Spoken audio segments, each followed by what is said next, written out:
కడపలో మహానాడు జరుగుతుంది. అయితే అంగరంగ వైభవంగా జరుగుతుంది. ఇక్కడ లైవ్ చూస్తున్నాము. చూస్తే ఎవరిని మైక్ ఇచ్చినా లోకేష్ గారిని పొగడటమే పనిగా పెట్టుకున్నారు. చాలా చాలా చాలా ఆకాశానికి ఎత్తేసారు ఆయన. ఒకటి. రెండోది ఫైనల్గా లోకేష్ గారికి మైక్ వచ్చింది.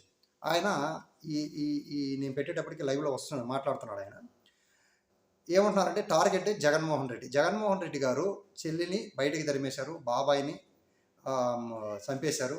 తర్వాత కోడాల నాని ఒకడు వచ్చేసి గుండెపోటుతో హాస్పిటల్ చేరాడు, ఒకడు వచ్చేసి కాలు జారి బాత్రూంలో పడ్డారు. ఇలా కోడాల నాని గారిని, వంశీ గారిని ఇలా టార్గెట్ చేసి మాట్లాడటం కూడా జరిగింది. ఇంతకు మించి హైలైట్ ఇంకొకటి, కోటి సభ్యత్వాలు తీసుకున్నారు, ఎవరికి మీ సభ్యత్వాలు లేవు అనేసి అంటం కూడా జరిగింది. కళ్ళు మూసుకొని అబద్ధాలు చెప్పడంలో ఈయన కూడా పిహెచ్డి చేస్తున్నాడు అనిపిస్తుంది. ఎందుకంటే మరి కోటి పైన సభ్యత్వాలు తీసుకున్నప్పుడు ఒంటరిగా కంటెస్ట్ చేయొచ్చు కదా. మరి ఒంటరిగా కంటెస్ట్ చేసి మీరు గెలవచ్చు కదా, మరి ఎందుకు కూటమిగా వెళ్ళారు? ఆ ప్రశ్న లేవనెత్తితే దానికి సమాధానం ఉండదు. ఇక్కడ జగన్మోహన్ రెడ్డి గారిని చెల్లిని బయటికి తరిమేశాడు, బాబాయిని చంపేశారు అనేసి అంటున్నారు కదా.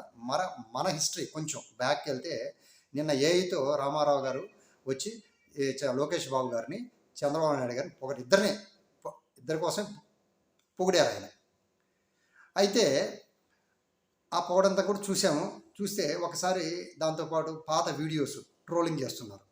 ఏది రామారావు గారు పదవిచ్యుతం చేసిన తర్వాత ఆయన ఏం మాట్లాడింది, అది ఏ కాదు కదా, ఇది ఏ అయితే అది ఏ కాదు కదా, ఒరిజినల్ వీడియో అది. దాన్ని కూడా ఒకసారి చూసుకుంటే ఎవరు మెడబట్టుకొని బయటికి నెట్టారా, వైస్రా హోటల్లో ఏం జరిగిందా, అది కూడా జనాలకి అర్థమవుద్ది. ఇక్కడ మహానాడులో రాష్ట్రానికి ఏం చేయాలా, ఇంకా భవిష్యత్తులో ఏం చేస్తున్నాం, ఈ సంక్షేమ పథకాలు నెరవేర్స్తాం, ఎప్పుడు నెరవేర్స్తాం, ఇవన్నీ పోయేసి ఇదే టార్గెట్గా లోకేష్ అంటే మహానాడు లోకేష్ బాబు గారు అన్నట్టు తయారైంది.